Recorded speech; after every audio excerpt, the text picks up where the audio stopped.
Facebook group page this past week. That's something that I've kind of resisted for a long time. I'm not into Facebook. I'm not into that. You know, you can get so private in your life, but you feel a little comfortable with some people and that you know, and everything else and all that. So, but anyway, that's up and running. For anyone who doesn't know that, that's abibofgod.com, and then space, and then biblical space calendar space information. That's actually how you can sign into that one. So, but and again, it's been a little adventure this week. It's funny when people are asking to join the group in that. And we had a choice, the girls, the duo, Bridget and Brenda H, were telling me that anyone can just join like that. But that's so impersonal. I like to see who's joining. So I have to click it on, and they do it too, because they're admins on it, administrators on it. They can click on whoever and stuff like that. So it's just nice to see people. You know, it's always kind of good like that. Of course, you don't see my picture on there because I don't need it on there. And it just, maybe I can get a little emblem or something, I don't know. But there's so much facial recognition going on today. They don't need any more of my puss, right? So, but now this week on both the Facebook and on the group and on the website, we put up Gisella's inspections. So you know what I'm going to do? I'm going to go to share screen right now. And I'm on my laptop today. I'm not on the big one. So, and any of you guys know, everything has to be familiar to me, or guess what? I have a hard time trying to figure things out then. So, but let me get over to here. And I got to pull this stuff out of the way here, right? Let's try to pull you out of the way. How do we get you out of there? There we go. Look at that. So this is the update that we had. Now let me try to get this out of the way. I can probably do that by going, let's try that. Hide thumbnail. There we go. Now it says somebody's talking. That's obviously me. There. So about a few months ago, I wouldn't have known how to do that. So anyway, the bib update, we put it out this week pretty much in Gisella's words and that. And just so you folks know, she's been on 3 different inspections with us. And she lives down just north of the Egyptian border. She used to live right on the Egyptian border, but now she's a little bit of a distance from that, but still quite a bit south of, actually southwest of Beersheba. So, and hopefully you guys can see the screen here now, because I don't know what it looks like on the other side there, but I got all kinds of doodads up here and everything else. So, but anyway, she's pretty experienced in all of this. And the way she writes, it's you've seen some of her pictures, and we'll look at a few down here. The way she writes is kind of poetic. I love it, you know. So let me just read a couple of these if you haven't heard them. I cannot say I was disappointed from what I found, because I pretty much knew what will be and understood the reasons. I'm attaching all the pictures I took. The biggest difference between today and last year, first and foremost, the amount of barley. Last year, at around the same date, it was hard not to spot barley everywhere. And she was absolutely correct. It was everywhere. Even though folks said it wasn't, what do you do, you know? And of course, spots of golden barley all over. And she goes on the 18th or the 19th every February, because she likes to see at that time of year within that day or two range. So that's what she's pretty much set up as her go-to time. Now, if she needed to come back as it got to the end of the month, if something was closer to that, she would do that.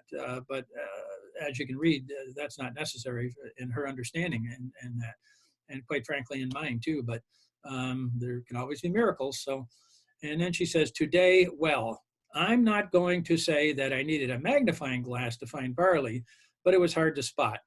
Evergreen color mixed with a ton of flowers and other plants. So in conclusion, the master and creator is reserving most of the barley for next month. He just gave some early birds for us to understand his way. Now, I love the term early birds. That really plays havoc with some people and when they're doing their inspections, but that's okay. We'll touch on that today. Weather forecast for the next few days, rain and more rain until Monday, mostly for the Negev. Well, that's been updated. It's also going to be Tuesday. And it's raining there. It was raining this morning in Jerusalem. I know that for a fact, and we'll go actually see the aftermath of that. And if we get time today, and some of you guys like to do that stuff, and it just, we'll look on the live cameras. But anyway, so that's her report as far as she understands and sees everything. And because there was very little to see, she made an effort to get pictures of specific heads. She would try to find heads of volunteer wild barley. Now, for instance, on this picture right here, if you look in the background, see here my little arrow is pointing back in here. I think you guys can see that. If you can't, let me know. But that is a domestic field. Okay, I know exactly right where it is. And it just, and remember with Gisela, she's so dedicated to this, she has no car. She has to get on a bus and transfer multiple times to get to the location, you know, and to the junction there, and then to Raim, and she can't really walk all the way up to Beery, but this is the go-to area right here anyway. It has been for every single year that I've been going, and that's, well, I've been there 19 times, as you know, twice last year. But there's only been 2 years that has been an exception to the rule that this is the area that would dominate for the wave sheaf offering. 2 other areas were up by the Jezreel Valley, and of course, that's an important area too. And maybe we'll get to that here as we get through stuff and that, but there are some beautiful go-to fields up there. So, but if you notice here, you got all the flowers, see all these right here, all the wild stuff, you know, and it just it doesn't look like wild mustard. That's actual flowers. The wild mustard will come a little later.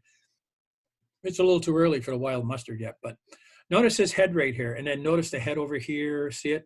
That one's just out of the boot, see it? There it is right there. This one's coming out of the boot, see that? Then you have, let me just bring that down a bit, see all these coming out of the boot down here. And of course, you guys can look on the growth chart, Zadok's growth chart, or Zadok's scale. And actually what we've done, I've been working on putting together a combination of the scale and the growth chart with times and all that kind of stuff on it. So I have a rough copy of that now, and someone's going to have to put it back together a little more concise, because I have a problem trying to do that on the computer, and all these little lines come in and all that stuff. But I get the basis up, and then usually a Bridget or a Brenda or somebody will do that. So, but anyway, this is a real good representative picture. But I want you to understand one thing. Notice all this behind it. That's all wild, right? All volunteer. See how small it is. Why is this more advanced in this spot right here? And why are we got all these little weeds and all that stuff? I call them wildflowers or weeds, okay? Why is this ahead of all of that out there? Because it's a little mound. This is where in the fields they pulled debris and put it in there, and the soil is built up over the years on it and that, or pieces of dead wood and everything, they've stuck it in there.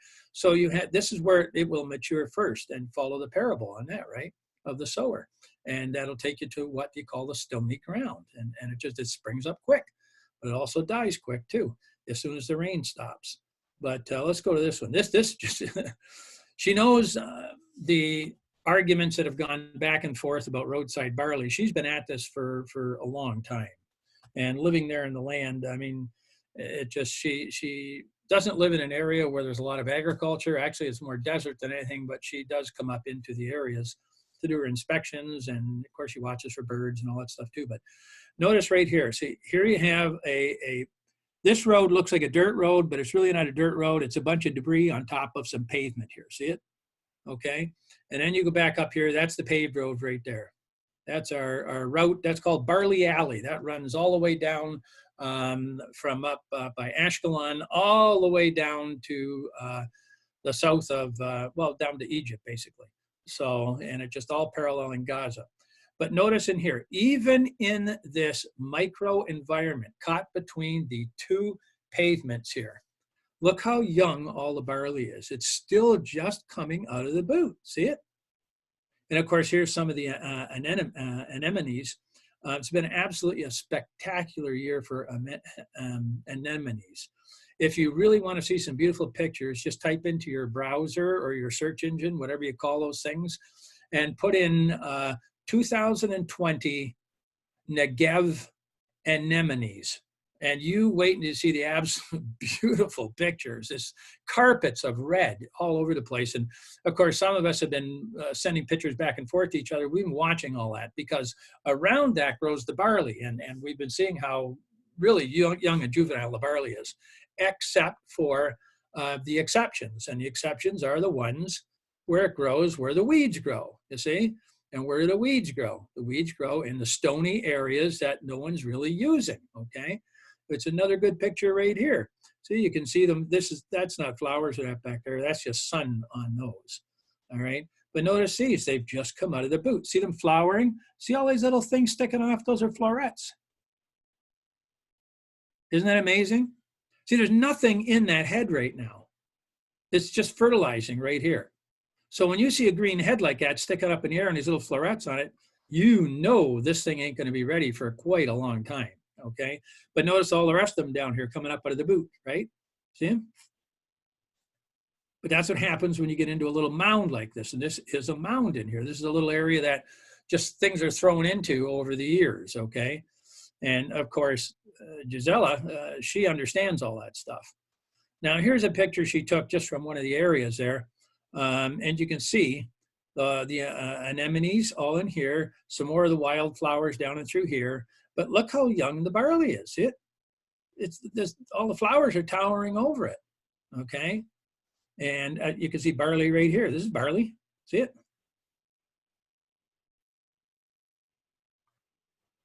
And here's just one of the classic pictures right here. Just, I love this one. She made an effort to find a red strain head. This is the red strain. They are the earliest barley that we come across, the red strain of barley, okay? Now, this is just coming back up on the stalk. It's been out of the boot for probably 3 days, 4 days maybe. It's trying to reach the sky and mature before the rain stops and it dies virtually. But notice here we have a big thistle growing there. But look what's dominating all around it. Oats. See all the oats here? See the oats hanging? They're hanging everywhere. There's oats everywhere. Now, oats are traditionally about 3 weeks earlier in a standard normal cycle, 3 weeks earlier than volunteer barley. And as you can see down here, see all these little barleys down here? These are all heads down here. Guess what? The oats beat them down. They come up, they take over, they bow down onto them, and they keep them from coming up. This guy snuck in. Unless she picked it and it's holding in her hand. She never told me that, but but the oats, notice these oats, they're quite some time from dropping. They're not even mature. And remember, they're usually 3 weeks ahead of barley. When you're talking about in areas that have good soils and weather conditions and stuff like that. I mean, it can change based upon being in some garbage weather, being in the Judean desert where they have to, their life cycle is so short, they just force themselves to get a stalk going up, gets really stunted. There's no tillers, there's no nothing. It's get that head up so it can try to recreate itself, okay? Or reproduce itself. Mm-hmm. So here's one head here, and notice the awns on this here. They're all just tender and squiggly coming up out of it. This is just out of the boot. And notice over here, here's one just out of the boot, but look at all of them still in the boot here. And this is on this is on a slope here again. Now notice the barley here. What's the barley doing? It's bending, right? So we know why it's bending, right? It's bending towards the sun. And this sun right here is about 9:30, 10 o'clock in the morning. It's bending towards the morning sun. And it's on this little hill. So these other ones here, they're just too young to even bend yet. Now you got a bit of oats up in here too, but they're too young. But notice the bigger ones down here at the bottom, they're bending towards that sun. It's just amazing once you put all these things together in that. That's why when you look at a hill of domestic barley growing, if you look at it, it always matures from the top down. And especially on the side where it's looking and bowing towards the sun for most of the day. that part of the field will mature probably a week earlier than the other side of the field, and sometimes 10 days earlier. So, and down in this area down there, there are some hills in that. Now here's another pretty good one right here, and that's why I put this one in. There again, I'm not showing the ones of all the expanses and that. There's no point to it. I just want to focus on what she was trying to focus on here, which is absolutely correct. The ones where the heads have come out in the little clumps on these little piles and stuff like that, just so everyone can get an understanding of that. Now, notice how tender all these are. These are just out of the boot here, okay? What do you have here again? Weeds, right? And what do you have right in here? See all the oats? Those are oats in there. I don't know if this picture can go down any. I think I cropped a bit of this off when I took it, but you can see back behind it a bunch of much younger barley back in here. But notice there's a tree here, like a shrub type tree. And there's a lot of them down in this area here. So, but anyway, she had to send me this one here. This is Bezor Creek. We've never seen water in Bezor Creek before. We've never seen it in there, ever. It's usually so dry, it's a dust bowl, you know? So, because they don't get a lot of rain. And of course they didn't get as much, they didn't get what would be the 30-year norm this year either, but they did get some rain later. And the amazing thing is they're still getting rain now, okay? That's important. Now this is all barley in here, but you can see a little spot, see this little spot here where you got some growing bigger than you got all the rest of it growing here? That's because there's probably, see where you come around the corner here and wash stuff out? That's probably the dirt when there's been water really coming through here in the past has probably come in here, taken some of this soil out in that spot. See it? Taking it out in that spot. Looks like it went right back and around through here and down into here. Like a little oxbow, you know how they move around, if you guys know that stuff about done any geography, geology, any of that kind of stuff. But anyway, so this is all young right here, a little patch, and all the rest of the barley is really young. The same thing up here, all real young, even though you got water, even though you got some sun. But it's a cloudy day. It was raining the day she was there too. So, but anyway, of course, we threw this in there too, so that everyone would be able to see the days going through. And it just, these are growing degree days. You don't really have to understand that stuff. But this is the 85-day schedule here. And depending upon who you look at for a Zadok scale, it can go to 90 days, etc. But this scale right here, this is all under ideal growing conditions. This can be extended out. See this date right here? Weather from the beginning to the end here can extend this thing out. I've seen it almost a month. That's what weather can do. So that's important stuff. And that's why a farmer has to constantly be watching his crops so that he can estimate ahead of time when he thinks he's actually going to be able to harvest so that he isn't caught unaware, right? It would be pretty slothful if he's sitting back, just counting along in days, you know, twiddling his fingers, and then goes out one day and finds out all of a sudden it's ready. Well, he hasn't got his equipment ready. He hasn't got his reapers ready. He hasn't got anything ready. This is so important to them back in the day that they had to do this. They had to know everything about it. And of course, that pertained to the Levites too. We had 47 Levite cities scattered across the country. They were watching everything, from the lambs growing to the birds coming in, to the barley, to everything. That's what they did. They were the ones who carted the wave sheaf up. So, and it just, contrary to what a lot of people, and I don't know how they come to this stuff, but we won't even get into it, but it just, that's the simplicity of it. That's the guarantee across the country that there would be a wave sheaf, at least one wave sheaf at the proper time. And I don't doubt that there were many wave sheaths brought in. And of course, we've covered that in the past. When you get to the dough stage, and as soon as you get up to hard dough, you cut it when it's hard dough. That can dry in 4 days. That can dry in less than 4 days, depending upon whether, if it's Sharav conditions or that windy, sunny, hot, etc. So as they're bringing that sheaf up to Jerusalem from whatever area they were in, that's the sheaf that would be the one that got there first, I would imagine, would be the one that would be the first of the first fruits. So, and it just, it wasn't haphazard. It wasn't some guy tripping out of the temple at midnight on after the Passover looking for it. No. Well, we've talked for the reasons why, right? Think about the reasons why. The lamb had to be separated on the 10th day, right? That lamb represents our Savior.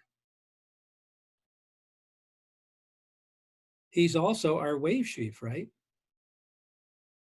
And as the wave chief, he had to be beaten out before he qualified to be an omer, right? To get the grain out. When was he beaten, folks? Please don't lose sight of that. When did he take the beating? He took it on the Passover, didn't he? So we have to have barley that's going to be there for a wave sheaf, in my personal understanding, no later than the 14th. I like to look for barley so that it's going to be ready by the 10th, because that's when they would be cutting it to be able to guarantee they'd have enough time to get to Jerusalem, to the temple. Do you see the simplicity of how that all works? And with 47 Levite cities across the country, all over the land, they had their finger on the pulse of the barley every single year. I wouldn't doubt it was kind of like a little contest. Who was going to get the first of the first fruits up to Jerusalem? Those are the guys who did it. So anyway, so let's move on from here. Actually, you know what? We can keep that picture up there right now. But so that's, I mentioned early birds. That's what Gisela said about what she looks at, the early birds. It's for us to understand things, is what she said. She's absolutely correct. But we have early birds and everything. Just the other day, there were a picture out of Agamon, Hulu, where there were 300 white storks landed. Well, there were some people just going crazy. Well, it's a turn of the year. It's a turn of the year. No, no, no, no, no. 300 storks do not make the turn of the year. If they translate the article, they'll read exactly what the people there said. These are the pioneers. These are the ones that take the arrows coming up first, right? And they've gotten there, and guess what? They got nothing to eat. It's still the dead of winter in Israel in that sense. They have snows all in the mountains. That they don't have snow on the ground right now. They could get it again, though, very easily. And I'm pretty sure they're going to, but maybe not. We'll see.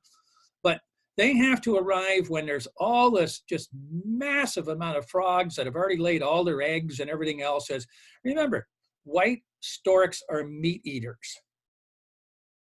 They eat locusts. They eat mice. They eat toads, frogs, snakes. When you look at those birds, remember, they're not out there feeding in a green field. They're eating what? Flesh and blood. That's what they do. They eat fish. That's what these beautiful white storks do, okay? So anyway, if people spend time, they realize there's a wintering flock every year up in Agamon, in the area there, of several hundred birds that flies back and forth across to the Mediterranean coast. There's another big wetland area over there, and they go back and forth. So a lot of times people will report them, but you'll see they won't do that on the Agamon site at the refuge there, because they know that those are the local little birds that kind of hang there. They're not the migratory birds. They've decided to make a home there. So, and actually some of them, there's from what I understand, a few of them that are actually nesting there and have for about 10, 12 years now. So, which is kind of, instead of going all the way to Europe, you know, and getting up on top of the roofs up there, and that's a stork that goes on the roofs, up on top of the chimneys where they're not on during the summer months.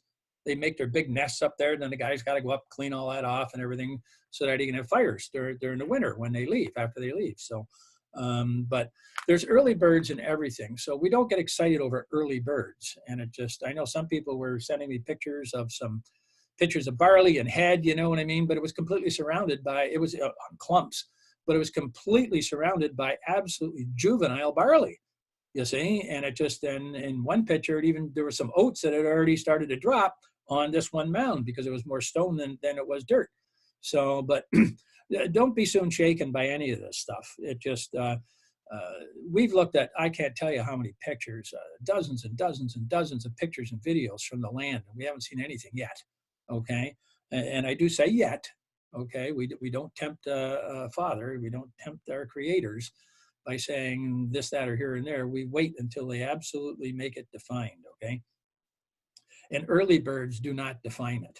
All right, remember there's 10 witnesses from the Elohim as to their decision to turn the year from winter to summer. We talked about a lot of that last year because of all the hocus pocus going on and everything else. And so, I mean, those are very important. So if we don't understand that, if we don't understand the importance of all of the witnesses, all 10 of the witnesses, these are biblical witnesses to the change of the year, okay? First and foremost is what you see on the screen right here, barley. I mean, it is without a doubt number one. The year cannot start without it, okay? Remember we covered this, remember in chapter 10. We did quite a bit in chapter 10 on the that one for the plan of salvation, chapter 9. I think the build up to the marriage covenants and the patterns given, which are relevant to both of them. That's pretty important. Remember we went through and did a whole, actually, you know what, let me read a bunch of that stuff here. Just so that we have this in our mind, this is witness number one, okay? Exodus 12, 1 through 2. And Jehovah said to Moses and to Aaron in the land of Egypt, saying, this month shall be the head of months. What's the first big thing we learned there? This month, right? They were already in the month of Abib. A lot of people haven't thought about that. They were already in the month of Abib, okay? And of course, we go through this where he was restoring a calendar to them, right? He had to restart it, bring it to remembrance for them. I'm absolutely sure Abraham, Isaac, and Jacob understood it just because of what it tells us about what they kept, all the laws, the statutes, everything. So for that time. This month shall be the head, number 7218 of months for you. It shall be the first, number 7223 of the months of the year for you. And that's really important. Head here, remember, number 7218, R-O-S-H, with a little squiggle in between the O and the H, right? Notice what emphasis Strong's puts on its meaning. From an unused root, apparently meaning to shake the head, as most easily shaken, whether literally or figuratively in many applications of place, time, rank, etc. So you see what he's telling us right here. This is the month in which there's going to be heads of barley that when they're easily shaken, the seeds are going to come out. That's what he just told us. I love Strong's. Of course, I love my BDB. I like Vines and all that. But Strong's brings you down into the root meanings of so many of the words that are in BDB and that, and in Vines, but he just brings it in such a nice way that they don't. This month is the first month in which the very first limited heads of barley grain can be easily shaken to separate the seeds from the head and thus be able to be ground into flour. That's very, very, very important. Please put all of that into your calendar understanding, please. The first of the mature heads, the Aviv heads, will take place during this month, not before it. Please get that. That's what he just told us in the definition of the word and how he put it into a sentence here. 2 sentences. I'm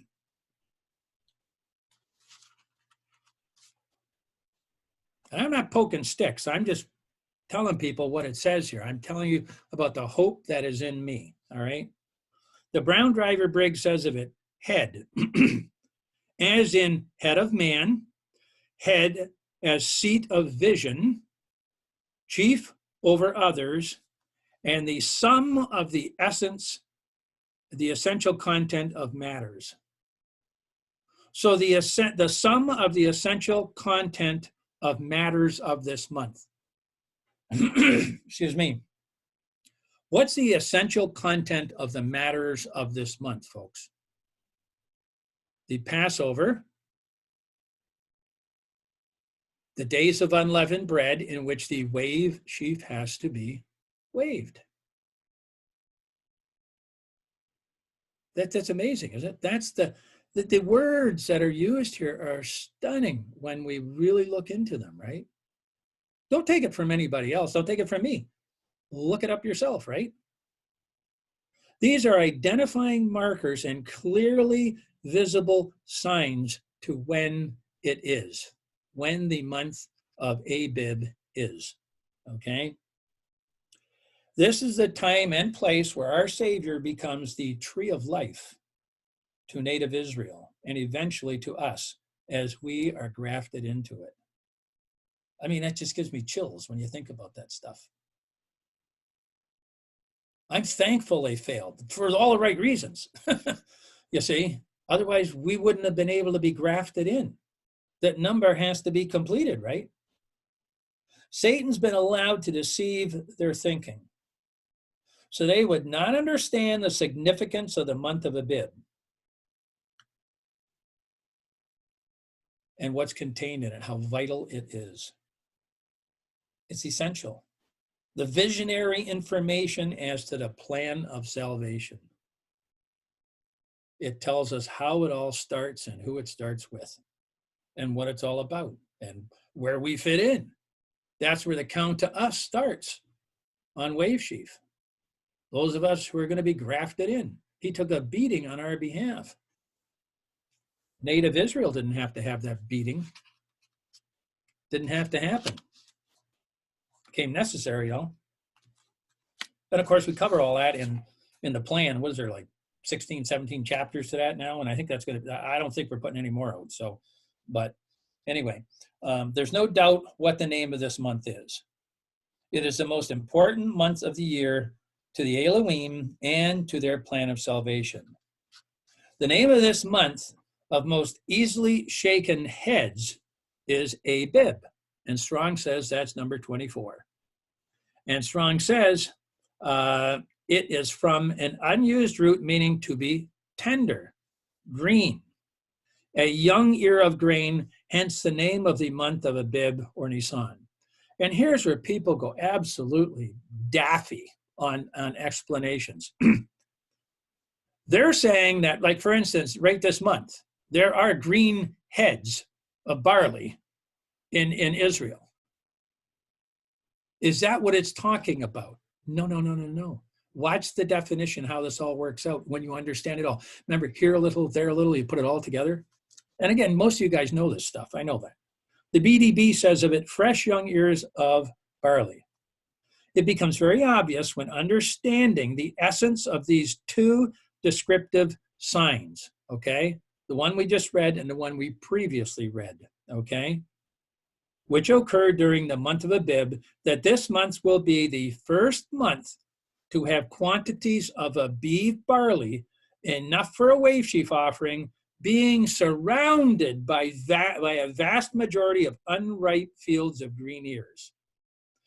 These mature barley locations with heads of grain, which can have their seeds separated from them by shaking or winnowing by the middle of the month, were to be searched out as the primary sign of the year changing. These are defining terms in the words used by Jehovah as to this month. We are all given the option of believing them or not. It's that simple, okay? You can't, like my grandmother said, you can lead a horse to water, but you cannot make it drink. So don't even try. You make it a kickback in the head or a smack or a cuff in the ear or a verbal assault. So it's all about making the right choices. These defining characteristics are the main criteria for determining which month is to be used to start the year. Often one can observe green heads of barley the month before the first month, but they are empty heads. Only when you have a month of enough mature heads, which can be easily shaken and ground into an omer wave sheaf offering, can you start the year. Everything is to be in the month of Abib, nothing prior to it, as Moses and Aaron were instructed by Jehovah. They were two witnesses to it. That's really, really important for us to understand. And again, I think a lot of us do. So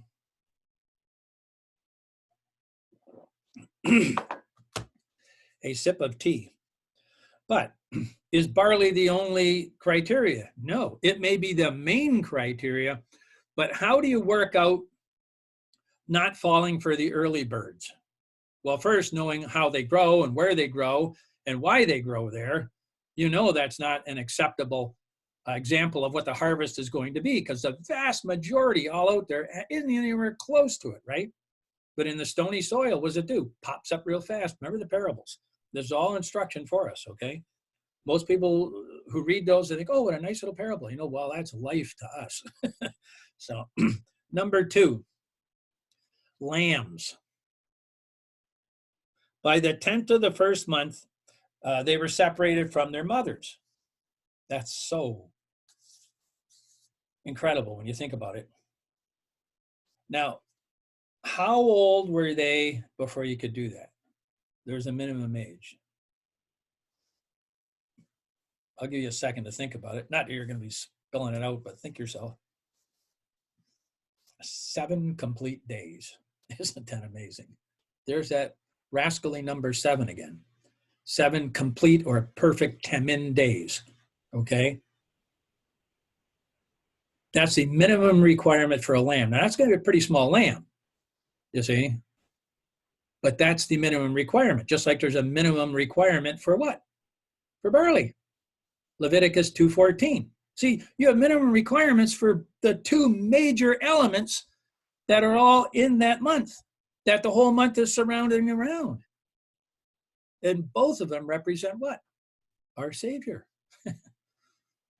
People who are antichrist and don't believe Christ is the fulfillment of those. He's not the shadow of it. He is the fulfillment. They were a shadow of him written into creation for us, right? I actually feel sorry for people who don't understand that. They can't get the full story then, right? It's just amazing.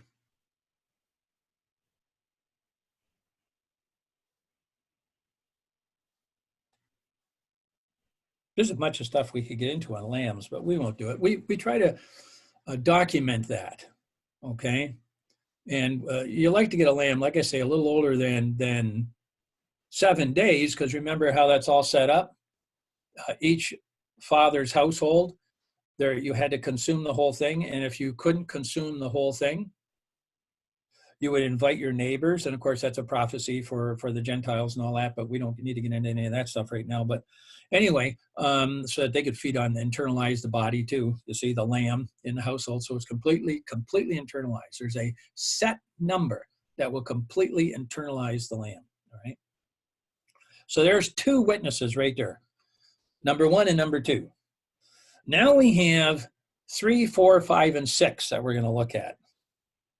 And that's the birds, okay? 3, 4, 5, and 6. White storks, swifts, turtle doves, and swallows. Jeremiah 8:7. Also the stork in the heavens knows her seasons. That is Moedim. Not Moed, but I am added to the end, which makes it plural. Moedim, okay? So the stork in the heavens knows her Moedim, 2 of them. She migrates twice in the year, doesn't she? She goes through Israel in the first month, and a little bit, sometimes in the 12th months you get the forerunners, but not usually, okay? In my experience, they're going to be local birds. There are going to be a couple of them here, there, and that. But again, if they're too early, there's nothing to eat. And I don't know if you've been to Agamon, but all the cranes that were in there and are still in there, they have to feed them because they're raiding all the fields because there's nothing for them to eat yet. Thank you, Father, right? Okay. All right. Early birds. All right. And the main part of their migration hasn't started yet, just some of it. And it runs earlier. First, you have the cranes all coming in. Then you have what? Pelicans. The pelicans are starting to come in. A few of them starting to come up. And then after that, you have what? The white storks. And oh, when they're more, there's 50 to 60,000 of them or more that come up through the Jordan Valley there, coming up there. Well, they cut across over just by Jerusalem there and cut down over because they have to go up and fly where there's actually, when they can come down and feed. We've seen them feeding. As soon as you get into the green areas of the Jordan Valley, because some of them are just burnt, scorched desert type stuffs, unless there's irrigation, then you'll start to see them.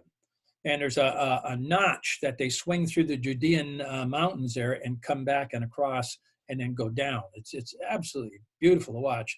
Actually, last year when Chance and I were there, we got to sit there at the notch, and there were wave after wave after wave after wave of white storks coming through. I mean, it's really something to see. I wish everyone could see it, and maybe that'll happen here in the near future. But anyway, so she has, the stork knows her Moedim, her appointed times, right? In the land. She comes through in the first month, then she comes through in the 7th month. And this becomes very important. So watch. And the turtle dove, and the swallow, and the swift. And when it talks about swift, the actual Hebrew there basically means to twitter. So if you want to see something really cool, go on your browser at some point and look for the swifts. And some people call them swallows, but they're really not. But swifts returning to the temple or returning to Jerusalem. That's a major event there. And they show up sometimes on one day, a big, big hordes of them, and they're flying all around there, and they're making so much noise up in the air, and they're going in circles and that, but they're also standing with the tips of their wings. They're standing still in the air, tips of their wings going and stuff like that. They're twittering. It's just amazing. That's where the name comes from, okay? But anyway, keep going here. Observe the time of their coming. Okay, in the Hebrew there for time, that basically means due season. Their due season of coming. But my people do not know the pronounced decisions of Jehovah. And they don't. They don't keep them right. But that's okay. Their time is coming, right? They'll get that opportunity again. So why is this important? Why are the migrations important in the 1st month and the 7th month? That's when they come in, and that's when they leave. There's a bit before and a bit after, but that's the primary ones, the major ones when they start, okay? This is all intricately designed around sacrifices in each month, in the 1st month and in the 7th month. There's a major prophetic importance to this, okay? Now, you're all pretty much familiar with Revelation 19, 17 through 18, talking about calling all the birds into the great supper, the sacrificial supper and feast of the Lord, right? To eat the blood of everybody and everything else. Remember, birds there's a lot of birds. See, when it talks about the 4 birds, these species right here, during that time is when all the birds of prey come through, and everything else is really something to see, folks. I mean, you can see hundreds and hundreds of what they call eagles. They're really not an eagle, but there's hundreds of them at any one location when you're standing coming through, and they hang around a little bit, okay? But let's understand why a little bit about migrations and how everything in creation is tied to the plan of salvation and also tied to prophetic things that were said to prove who is who, all right? So let's look at, I'm going to read from Ezekiel 37 and 17 through, no, Ezekiel 39, 17 through 20. 39, 17 through 20.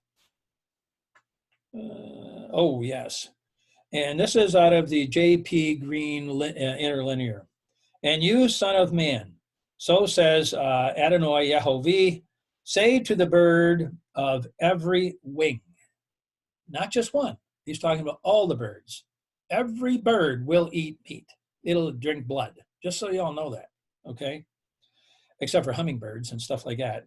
And to every beast of the field, gather yourselves and come collect yourselves from all around to my sacrifice, which I sacrifice for you, a great sacrifice on the mountains of Israel, so that you may eat flesh and drink blood. You shall eat the flesh of the mighty and drink the blood of the princes of the earth, of rams, lambs, goats, and bulls, all of them fatlings of Bashan. And you shall eat fat until satisfied, and drink blood until drunkenness of my sacrifice, which I have sacrificed for you. I mean, that is just stunning. Now, I don't know if you guys have ever seen any of the old depictions, the drawings of what it looked like at the temple for the sacrifices. People would record those, sketch them out and everything else and do stuff. But just imagine, here you are in the first month at Passover. And when you read through scriptures, there are sometimes hundreds of thousands of lambs and young bulls and everything being sacrificed then. And what some of these pictures show, which is fascinating, and it's so absolutely true, is just the sky darkened with birds, and birds sitting on every rooftop and precipice, waiting to get what's left, the leftovers, for when they bring them out. It's just stunning. This is all tied together, folks. The first month and the seventh month. If you don't have these birds migrating through in the first month of the year, you see, if they're not going to be there, guess what? You are intercalating. That goes with the barley, the lamb, and the birds, okay? So now we've got what? 6 witnesses in creation, right? It's just amazing. What takes place in the 7th month when they're migrating back? That's what you read about here and in Revelation, right? The Feast of Trumpets. What a slaughter. And there's many more scriptures we could turn to that say the same thing as this, but there's no time. I'm just trying to tie these points in so that people don't lead anyone astray, okay? People say, oh no, this I got this little bit of barley here, so I am going to declare the month over and the year over and the new year starting. Be really careful about folks. And I'll be quite honest with you, anyone who requests money to do things like this, have nothing to do with them. If they were supposed to be doing this, our Father and our husband Savior would make it possible for them to do it. He would provide for them. Remember what Paul said? Him and Barnabas? It's amazing. Be really careful about people who say they need your money to be able to do this. Because they should be doing it first and foremost for themselves and for their family, right? That's what Linda and I did from the beginning. That's what we do now. But we also have our spiritual family, right? This is all really relevant stuff, and it's common sense stuff too. So again, all of creation has a purpose and fulfilling prophecy. This is really important, the timing of it all, the appointed times of meeting. They're tied together with the great sacrifices in the first month and the 7th month, all right? Then we have the Song of Solomon. We're just going to cover a couple more of these. And you guys have read all this, Song of Solomon, chapter 2, 11 through 13. Here you're going to have witnesses 7, 8, 9, and 10. Plus, there's also some of the ones that were just mentioned in 3, 4, 5, and 6. Okay, but now we have 7, 8, 9, and 10. Okay, and specifically that's going to be grapes, winter rains, figs, and blossoms, right? And it says, well, we'll get to that here.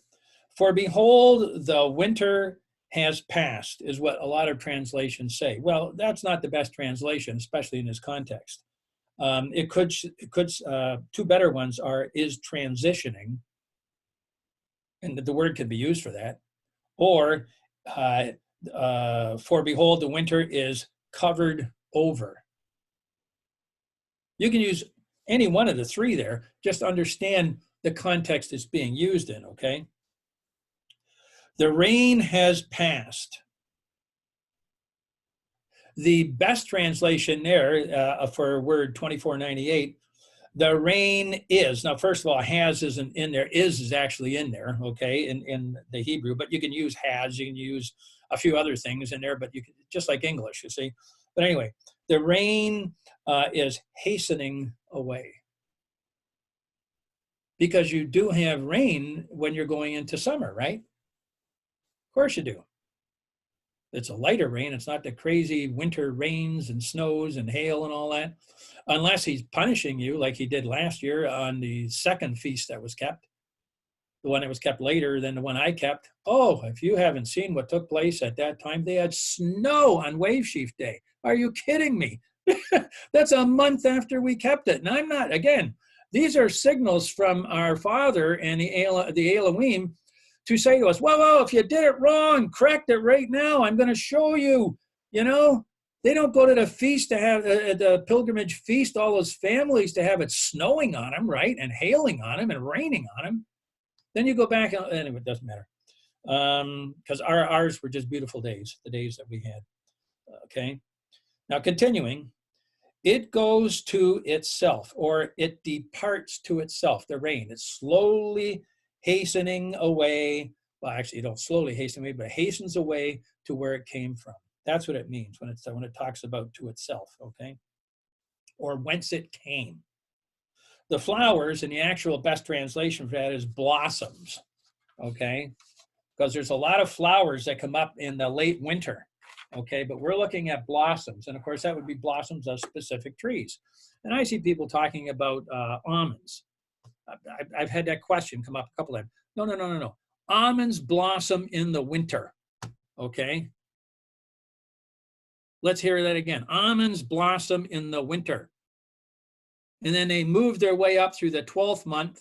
And if there's a 13th month, they'll be into the 13th month, and maybe a little bit, depending on the elevation, into the first month following that.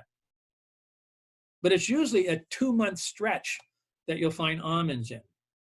And they're absolutely spectacular when it's a white blossom. When they're blossoming white, it's really something to see, especially if you're driving up Route 1 going up to Jerusalem. And when almonds are all blossoming up on top, I'm not talking 1 or 2 here, the hillsides look white with all these almonds up there. And of course, they've been pulling out a lot of the brush and the almonds and all that stuff in the natural vegetation now, and putting in vineyards in there. A lot of vineyards going up all the way. Everywhere in Israel, you find vineyards going in, okay? And most of them are designer grapes, so you got to be careful of that.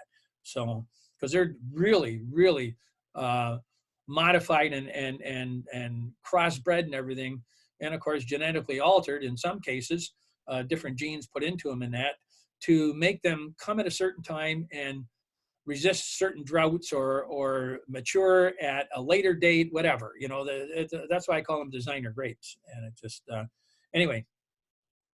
So let me, there again, I'm talking too much, right? So let me finish up here. The flowers appear on the earth, or the blossoms appear on the earth. The time of singing has come, and the voice of the turtle dove is heard in our land. And it's just amazing when the dove, we're not talking mourning doves like that. There's a whole bunch of mourning type doves there. There's about 6 different doves that you can find in Israel, but we're looking for the migrating ones. These are the ones that get here, that get there, and you can call them turtle dove. They have different names for them, and we went through all that last year, so I won't deal with it now.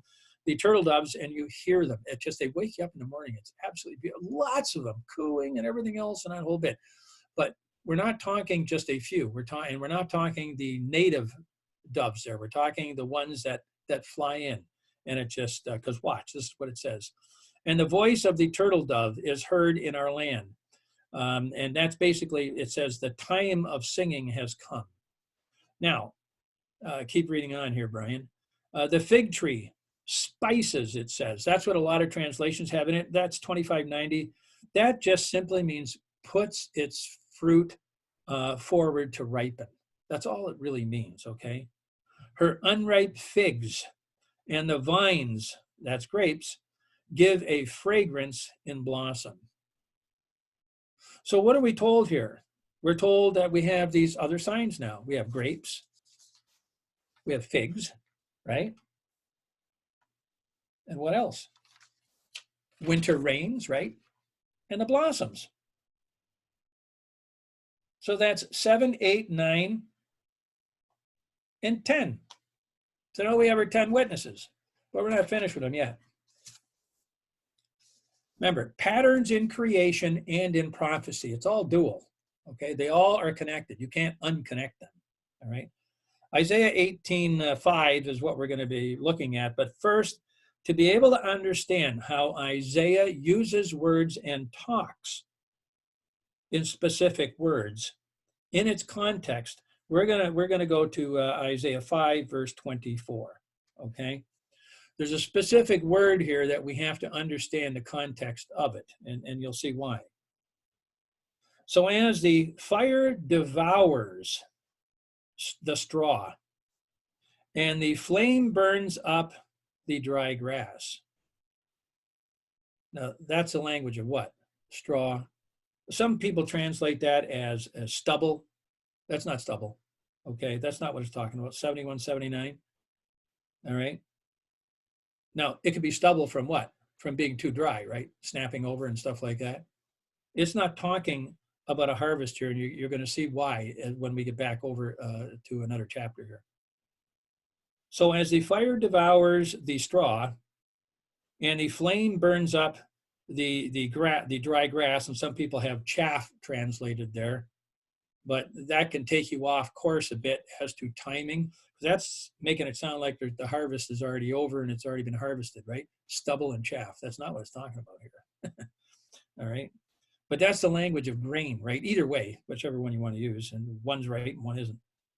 Their root shall be like rottenness, and their blossom, number 6525, keep that word, shall go up like dust, because they have cast away the law of Jehovah of hosts and despised the word of the Holy One of Israel. So this is being equated, and when you go back, if you want to read the context before and after, it's really informative. But he's equating those who have almost come to maturity, how they've left, they've become drunkards. You'll read the context and everything else. And he equates it to grain, just like they do in all the prophecies, just like that of the wave sheaf, just like these 7 weeks of barley harvest, right? These 7 days of unleavened bread. All very, very important. But the word 6525 here, blossom, can mean bud, which means the bud of grain is what? The heads of grain. That's the bud. That's the head. Okay. All this is all tied together. It's all talking about and equated to Israel, to native Israel. Now let's listen to Isaiah in 18:5. For before the harvest, let's get that. For before the harvest, 7105. Same word used in Leviticus 23:10 twice, right? Remember when you come into the land, okay? And also in Leviticus 23, verse 22, twice. And we know it's talking about barley, right? Barley in the first fruits. That's what it's talking about. The wave sheaf offering. So, for before the harvest, when the bud is perfect. Now, that's not tamin there. That's the root word for tamin. 8552. T-A-M-A-M. It means complete. Come to the full. So here's the bud of the grain that's going to be harvested. It has come to the full. But it's not harvested yet. It's Aviv. It's not ready to be harvested yet, right? Well, it's ready, but it's not going to be harvested the way they think when it comes to a native Israel. And let's just keep reading here. and the sour grape is ripening in the flower. Then he will cut off the sprigs with pruning knives and cut down and take away the branches. The branches of what? The sprigs of what? He certainly isn't talking about grain here. He's talking about figs. It's the same time frame. Here we're being given a pattern in creation. The time of the barley harvest, when the stalks are dried and the heads complete or aviv, first ones or whatever, he can apply it any way he wants here, physiologically mature, is the time of year when the grapes are in blossom and the tender shoots of the fig tree branches are present. So how do we know what these sprigs are talking about, the tender shoots? It's simple. Matthew 24:32 and Mark 13:20-28, right? And from the fig tree, learn the parable. When its branch becomes tender and puts out leaves, you know that summer is near. Now, it's not saying it's there yet. It's saying it's near, right? Notice the harvest hadn't even started yet. He says before that harvest starts, it has to be mature, right? This is all important stuff. These are all things that happen at the same time. Because people say, well, why do you look for grapes? Well, because that's one of the major witnesses in Scripture. That's why we look for grapes, right? We look for all 10 witnesses when we go there. Some years we don't see all 10. Then you have to make a decision, right? That's why we put in what we put into reports. And you're not going to catch me and Linda telling you what to do. I can tell you that right now. We will put in there about the hope that is in us. That's what we put into our reports. We're not going to make a decision for you. We will make a decision. You're going to see what it is, but that doesn't mean it has to be your decision. You know, that's to the turn of the year from winter to summer. Now, a lot of these things you can see from the comfort of your home. If you have a computer and if you have ability to browse all over. We do that. We've been having a lot of fun with that this year already. A lot of pictures of absolutely immature barley, showing just one of the most spectacular displays of anemones in the Negev that we've ever seen. It came late this year. The big Adam festival, it came late. It usually starts the beginning of February, which it does. It ends the end of February or close to the end of February. Well, people would just naturally just start coming down. They didn't find what they were looking for, but they did from about the 10th of the month on. Blanketed everywhere. There were little locations where some had already popped all up and everything else looked pretty good, but not the vast majority of them. Now it's blooming beautifully, and it still will be for probably another couple of weeks, maybe 3 weeks, maybe 4 weeks, because of the amount of water that they've gotten this year there of late. Really, it's all tied together. There's absolutely no way around that. So anyway, I just wanted to go through all of that, just so people don't get carried away by, well, I found this barley here. Well, what else did you find? Right? What other witnesses did you find? Very important. And is it acceptable barley? Is it growing in the Jordan Valley on stony ground where they haven't got any rain, where it has this massively quick life cycle, just to be able to hope that in the middle of the head that a couple of those seeds will actually make it to maturity? And I think hopefully you guys know that. The seeds mature from the center, from the bosom of the head of grain. That is so biblical and prophetic. It's stunning, you see? And this is all written. The whole kit and caboodle is written into creation. So anyway, what we'll do is I'm going to stop sharing here. and then we can do some questions and answers and stuff like that if anyone wants to do that.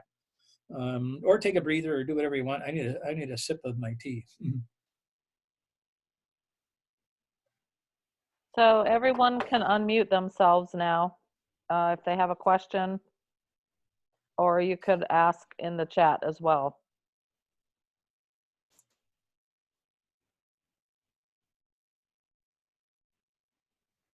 Looks like there are some questions in the chat. Just a second.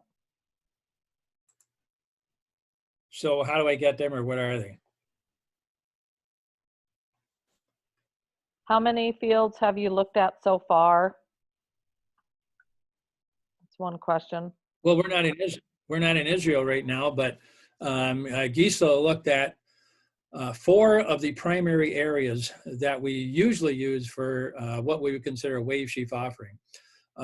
You can see those fields, videos of them on the website and on the Facebook page from last year. Actually, I think Bridget put a copy of them on there. Those are the fields she went to. So you take a look at the pictures that you've seen from the pictures she sent this year and from what we saw there last year, and it's a remarkable difference.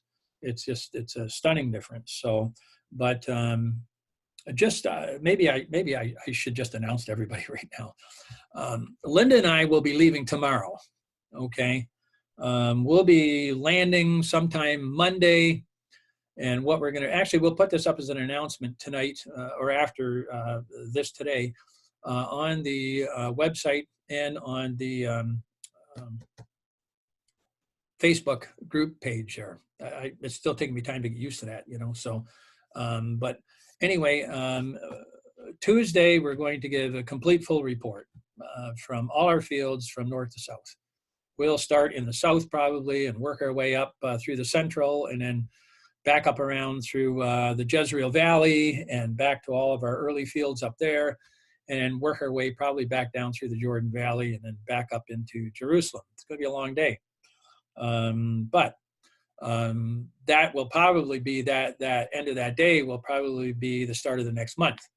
And if I'm looking at my calendar here, right, I don't have it in front of me, but we are going to be there in time on Monday to be able to look for the crescent.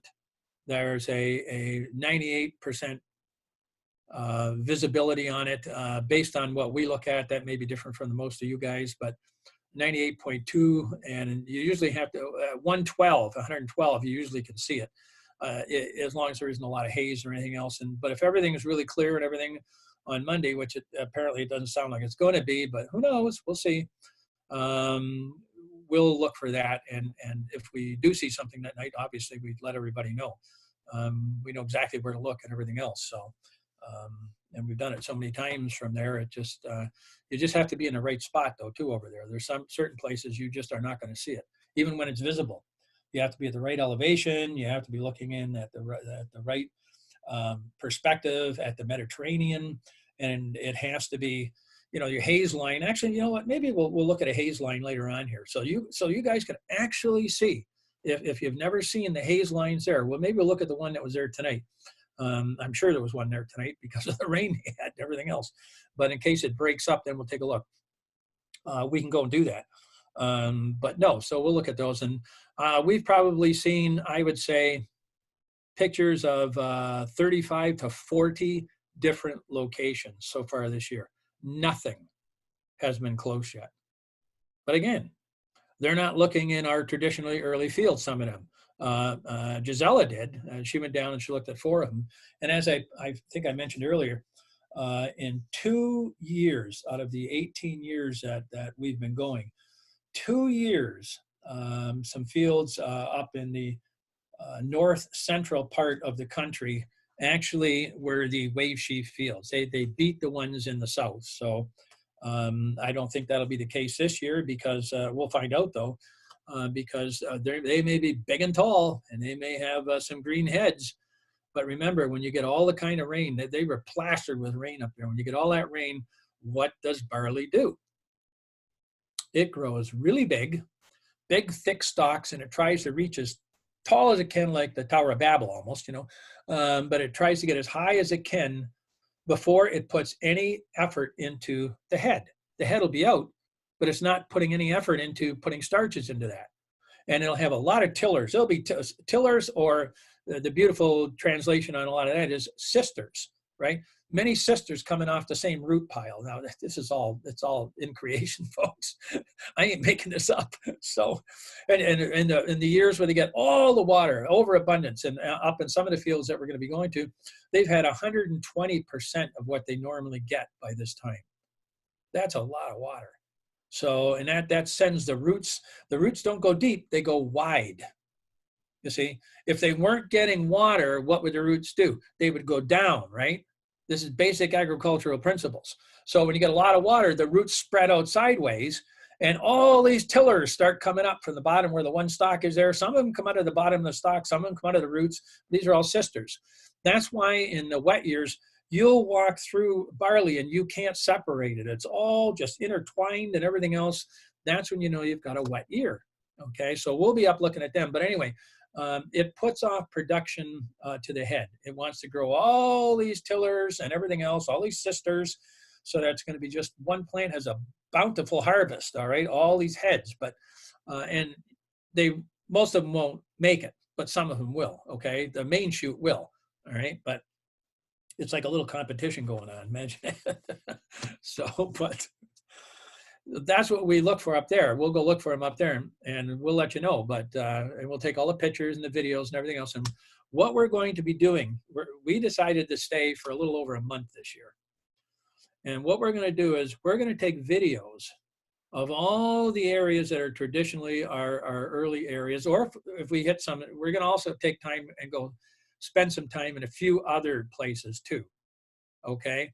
And we're going to which we haven't looked at in years, but because this is just an exceptionally wet year, we're going to find massive amounts of barley. So we're going to go do those, Linda and I. And it just, Chance isn't going to be coming this year. He was going to, and it just, he was chomping at the bit to go, but with this virus going around and the cases popping up in Israel, and now there are people walking around who have been in Israel and have come down with the virus, who were in the Orient and all that, and now they're giving it. So he has a wife and 4 little kids. So, I mean, his number one priority, especially in a year that looks like this, is not to go and get somehow sick or kept away from his family in quarantine or anything like that. With Linda and I, you know what? It just, I'll be rolling over to 68. She'll be rolling over to 67. It just, all our kids are grown, happy, healthy, have their own families and everything else. Yes, they'd miss us and everything else if something did happen. But you know what? You have to look at the cost and you weigh it out. And it just, they've all known us. They all have had fun with us. And quite frankly, if we go, we've fulfilled a lot of what it says in Scripture: provide for your children and your grandchildren, your children's children. So, I mean, we've met the match as far as that stuff goes. So we've been blessed by that. And it just, that's why we don't need money from anybody else to do anything. And it just, and that kind of throws people off at times, you know. And, well, what are you, independently wealthy? No. We just happen to manage what we had made in life in a pretty good way. So under the tutelage of our husband Savior, right? That's one of the things we're supposed to do as a Proverbs 31 wife, right? So unfortunately, a lot of us don't get that opportunity because we get called later in life and you're still paying a penalty for the mistakes you already made, right? So anyway, here's what we have as far as what we're going to be doing. Every 4 to 5 days, we're going to be taking these videos and we're going to be posting them on Facebook and on the site, the website. This way, all you guys are going to be able to see these as they mature based on the weather conditions that are currently hitting them like that. And it just, and I think this year, once we get towards the end of the 13th month, if it is a 13th month, the videos are really going to just scream out understanding and knowledge to everybody. So we wanted to do that for many, many years, but it hasn't presented itself. This year it did, and we made the decision to do it. And and that's what we're going to do. So stay tuned to a lot of that, because you're going to be seeing a lot of videos and a lot of pictures. And it's not just going to be a barley either. It's the correlation with the oats and all the other stuff that goes with it. You're going to see the figs, as they move along from the elevations going up higher and higher. We try to get figs. We have traditional fig trees we go to. We try to get them so they're really not a microenvironment, and stuff like that. Because there's a lot of figs that grow around in people's yards and that. But sometimes you have to use those, but we also look for them where they're away from everybody else and everything else. So we'll look at all of that. And the birds, we'll be spending time at wildlife refuges and getting pictures of birds as they start to come in and all that, or letting you know where you can actually pick them up on there. It's like Agamon Hula. If you look at that, there's just beautiful pictures on there. They have some great ones. And remember, if you don't understand what it says, there'll always be a little translate button down there. Push the little translate button. It's amazing. It's set up. So, but that's all really important stuff. So, but I know I just wandered away from how many fields we've been at and all that, but we are going to be in all of the fields. So, but technically, in my understanding, we don't even have to be. So, but we're going because there's some monkey business about, and we'll see if the monkey business still keeps surfacing, right? All right. So, but there again, we could have a miracle. Boom, bang, it can happen, and it just. So you don't want to get into the Moses syndrome. Anybody? I've done that before and got smacked around for it. So anyway.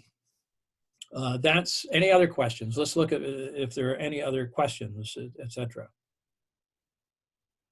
I don't see anything on chat. Okay.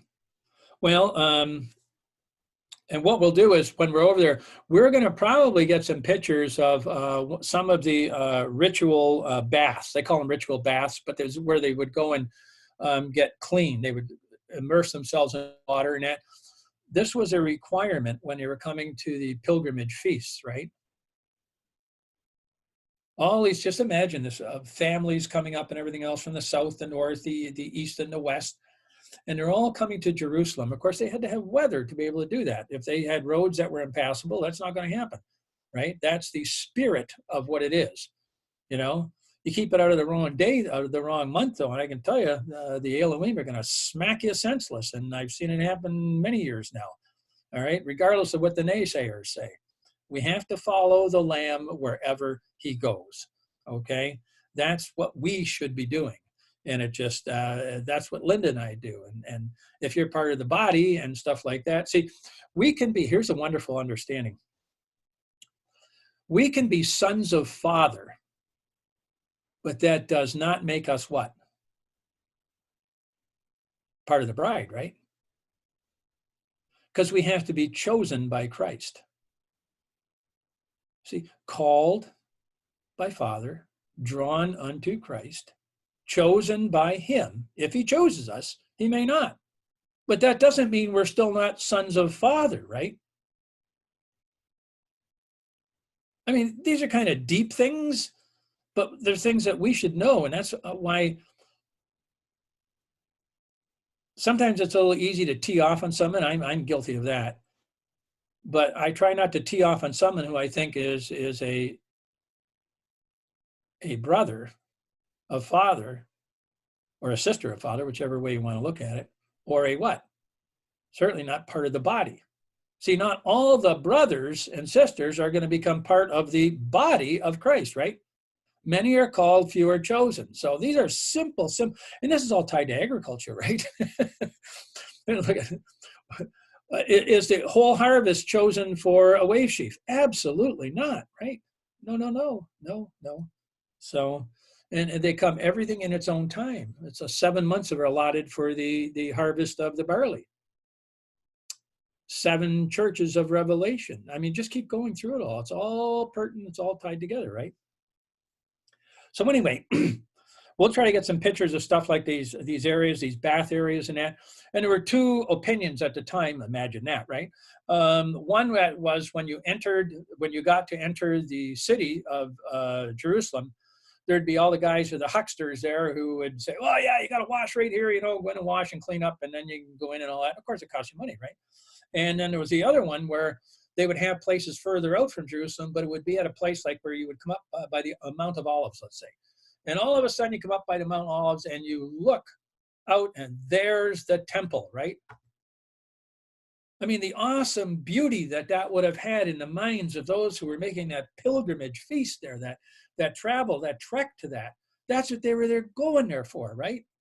And all the wonderful festivities that went around it. Well, there were these places set up for bathing there too. You'd go down into them, and you would walk through, clean up, dump underneath, and walk up, and clean the dirt off and that, and then walk up the other side. No, well, maybe we'll get to one of them to show pictures and stuff like that.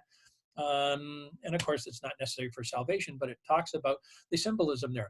You're being baptized before you what? Enter the temple. You see, enter Jerusalem. What's Jerusalem? The bride is called Holy Jerusalem too, right?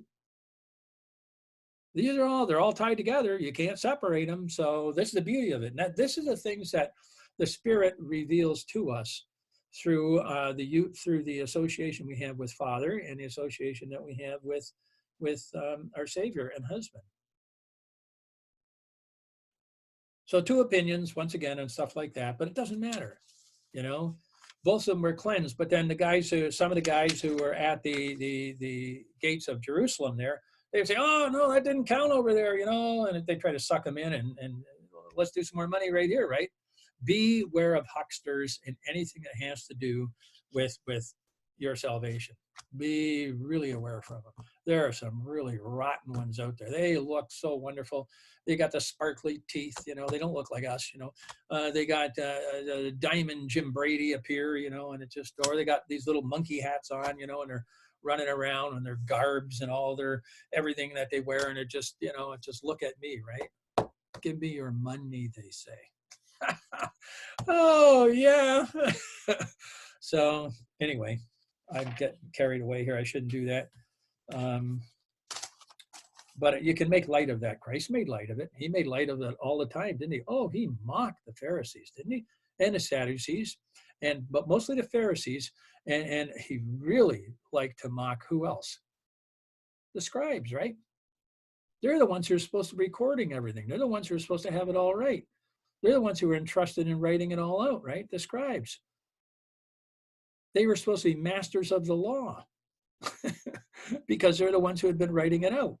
So, and that's quite a fascinating topic to get into and see the fraud that's involved in all of that as it passed through and after his death. But anyway, so if there's no more questions, you know what I'll do? Let me go back to share screen. Let me try that. Let me just do something else. You guys want to see Jerusalem? Okay, share screen. Let's go back over to share screen. Oh, look at that little rascal there. I got to get you out of there. Let's see. This might take me a minute to do this, to share the screen. Let's go over to here. Okay. Brian, there's a question on chat that's asking, are they accepting cultivated fields that are ancient barley? What do you mean cultivated fields? Or just wild barley? I don't know. Oh, if somebody has planted it, that's unacceptable. It has to be, see, that's a good question. And of course, we've answered that many times too. But it's a really good question that comes up. We call it wild barley or volunteer barley. Now, volunteer barley is barley that may not be wild barley. It could be barley that had been planted the year before, but if it has self-seeded itself and it comes up, it is at the absolute behest and timing of our creators, right? If people go out and plant some barley somewhere in that, it just, how do you know when to plant it? How do you know where to plant it? How are you cultivating it? See, there's so many questions that have to be asked about that. That's why we decide to go just with what is representative of our Savior. He wasn't manipulated by man, right? He wasn't planted by man. He was planted by Father. Father gave him everything that he needed, right? Everything he needed to succeed. Kept him safe, everything. So I don't know if that answers your question. If someone is doing that and they have a clear conscience on that, that's okay. That doesn't. That's between them and our Creator, right? Well, actually, between them and Father and our Savior husband, because He's the wave chief. So, and it just personally, we won't do it. And it just have we planted it before and grown it? Sure, we have. We've always wanted to see at what point the seed was physiologically mature enough to reproduce itself. And you know when it happens? Between 8.3 and 8.5 on Zadok's scale.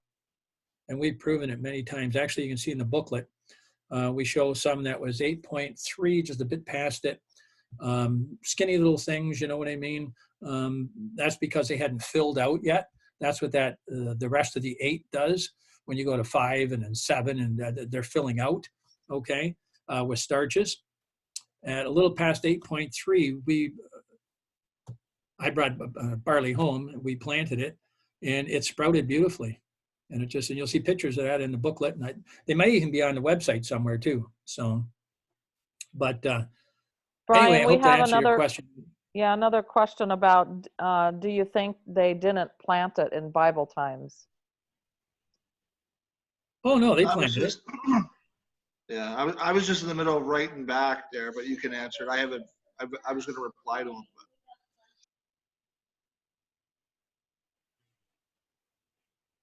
but Did you guys hear my answer?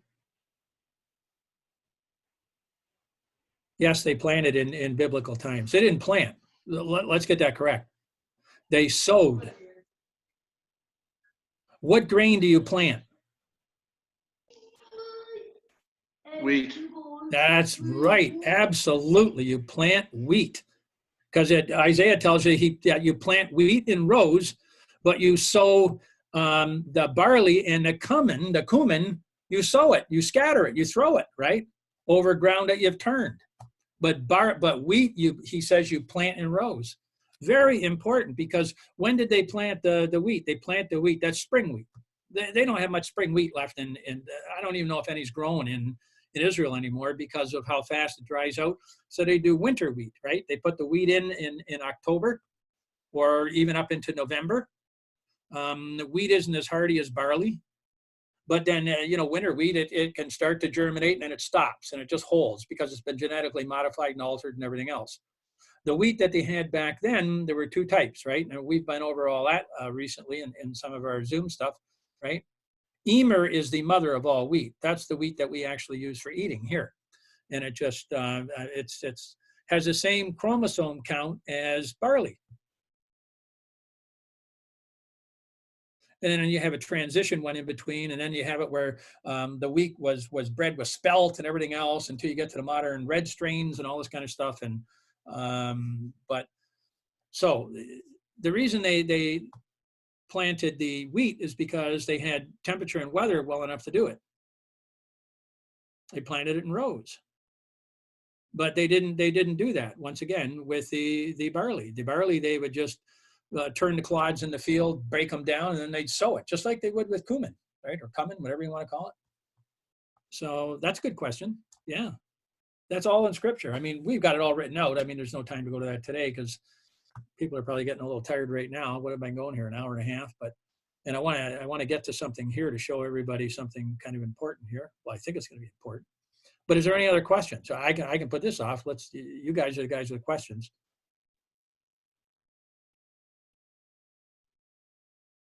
Hopefully that answered your question.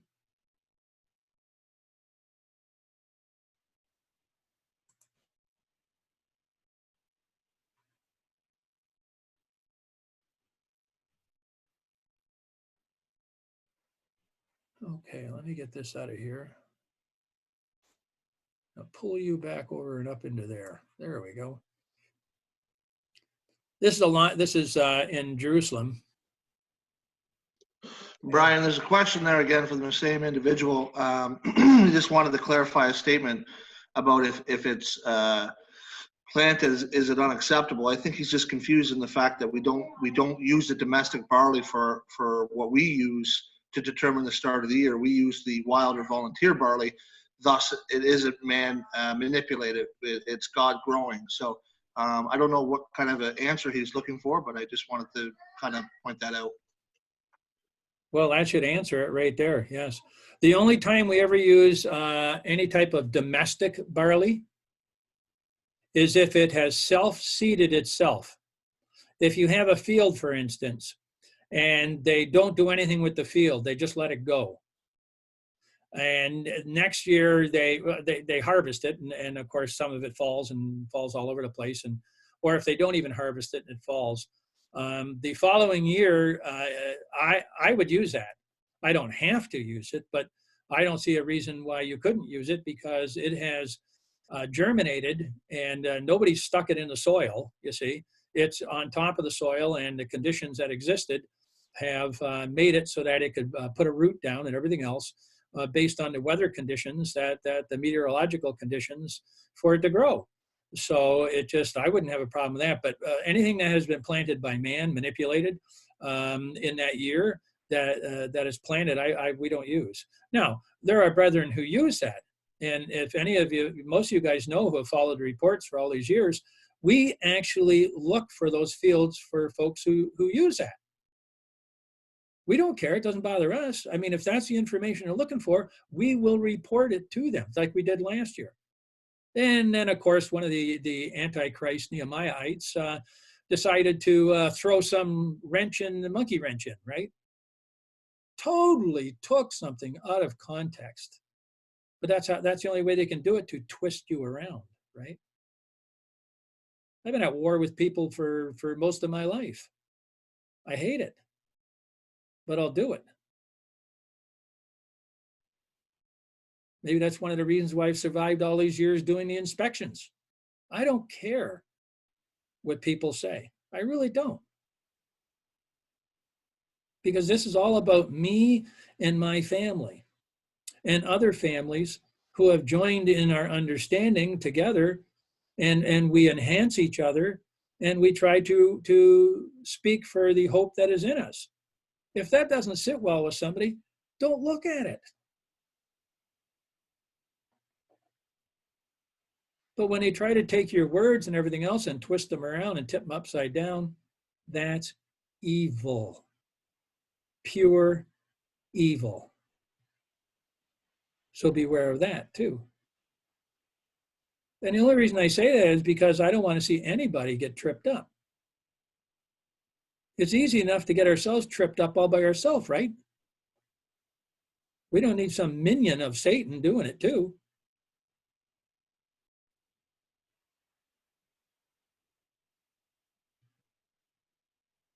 Anyway.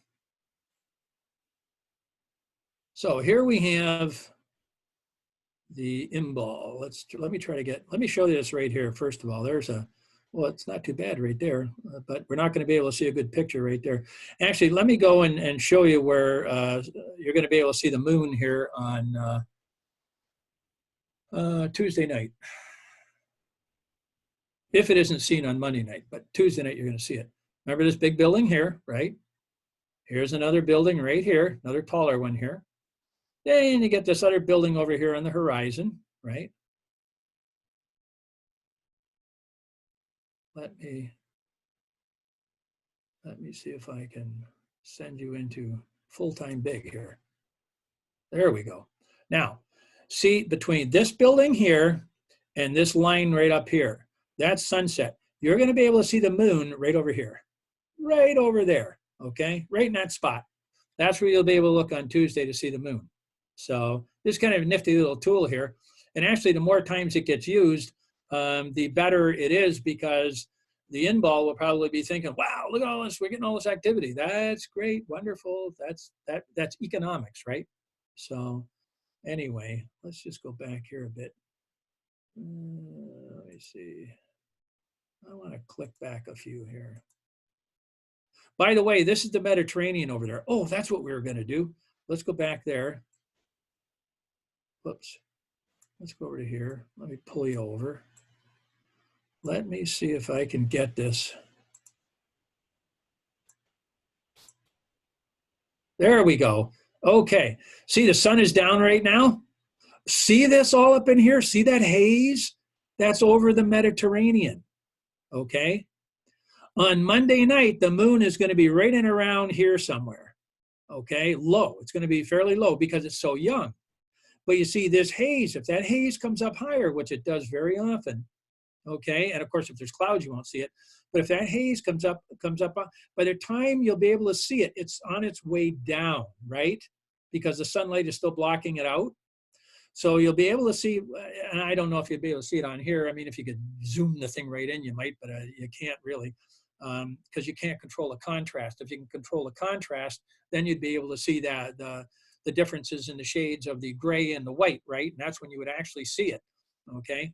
But we don't have that ability to do that. Not that we'd want to anyway, because this is about human eye right here. So anyway, as that comes down into here, this is about right where we're going to be able to see it. If the haze is up in there, not going to see, not a chance, okay? So anyway, let's go back over to, let me take this way back over to here. There's the old city right there. See that there? Now let me try to get a good picture of all this for you. And I do this every once in a while, maybe at least once a week, where I go back through here. Remember, we're zooming in, okay? So now notice the type of foliage you have in here, right? Okay, notice you got a bare tree right here, okay? Notice a couple little blossoms on a tree right there. And you got a couple of blossoms starting over here. Let's just go see what we've got here. There's some good pictures in here probably. Hinnom Valley, you know, back cutting across and all that, but let's just keep going in here. Let me see. Walk through all these places. Got olive trees, olive tree right here, see it? Yeah. As we move across. You can zoom right in on some of these things too, see? And if you have a screen you can touch, you can even zoom in more. These are all olive trees here, see them all? If you haven't seen olive trees before, that's them. This is the roof right in here, but see, there's the old nasty wall they talk about. Imagine that, they built a wall. That's part of it right up in there, separating everything, you see? The territory from the lands there in Judea. Of course, it's all Judea. Unfortunately, it's not that bright out here. Let me see if I can get a brighter picture there. That's darker. Must be clouds over. See, those are clouds because we're going back. Oh, look at that right there. See that there? You got olives over here again. Let's put you up a bit here. Yeah, let's keep you going now. It should start by itself, right? There we go. Just looking at trees and vegetation and stuff like that. And I'll show you a couple of micro environments on here, right over back where we usually look for the moon there. On this site right here. We don't go into Jerusalem like that to look for the moon. We're on the outskirts usually. Notice all the deciduous trees. Nothing there yet, is there? Not a chance. All of them. See them all?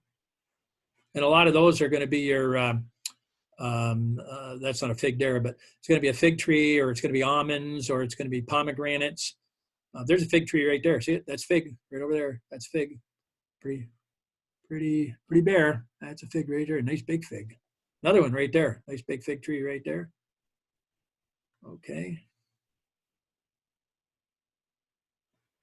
Here they got something growing down in there. See, it's in rows going across there. I don't know what it is, but it's a microenvironment anyway. You've got all the heat coming off of here and the heat coming off of here and stuff like that. There's a construction site here. Notice all the water all laying around. It's still getting a little dark here, isn't it? Let's see if we go this way and get a little lighter. Oh, that's not going to be lighter. Nope, got to go the other way.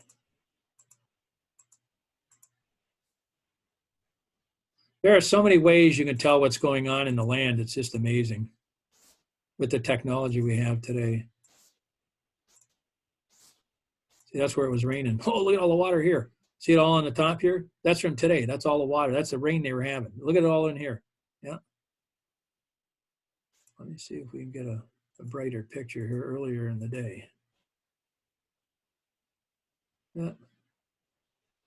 There, now it reloaded. Sometimes this, oh, there we go. There's an almond tree. See that right there? Now, why is that almond blooming right there? Microenvironment, right? All the heat coming off. Yeah.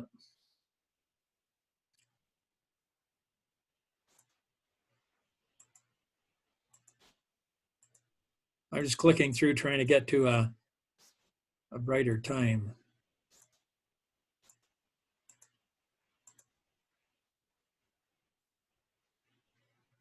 Doesn't look like it's going to give me much of a brighter time, does it? Okay, you got some date palms. See them there? The whole point of this exercise is just more date palms over there.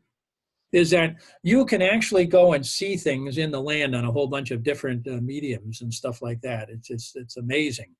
So, and then we'll be getting back over here where it comes into where sunset's going to be over there.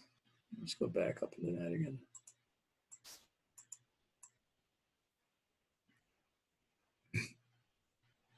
There's the sun setting. See that? Here's where that light, once again, you're going to see a line coming across here. It's a big cable. All right. So you're going to be looking, here's the second building right here. You're going to be looking over here on Monday night, right up in here.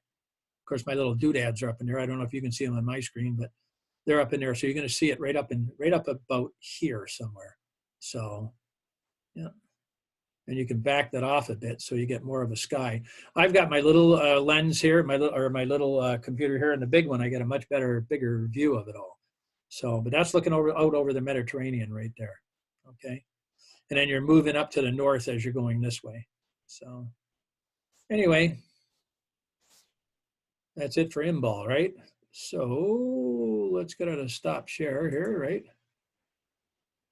Okay, so that's where we are as far as that stuff goes. Hopefully this has been helpful to everybody. And I know it was, for a lot of us, it's just review stuff and that, but it's a good time to review it because there's some people toying with everybody, and we're not supposed to toy with people, okay?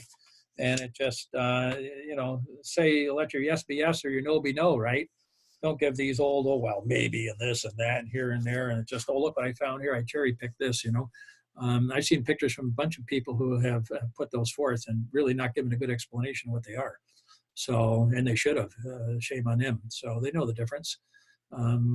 Quite a few of those people, we've trained a lot of people, just so everybody knows. We've trained a lot of the people that you go to their sites and they talked about the barley and all that. We've trained them, many of them. So, and because of one thing or another, some have gone their own way, some haven't, you know, and some would continue to do things with us, some wouldn't, you know, and some we would continue not to do things with for, it's got to be a pretty good reason for us to do that, just so you know. So if you see us discontinue something, there's a pretty good reason. So, but anyway, that's where we are. So if you guys want to, you may as well stop recording there. It just,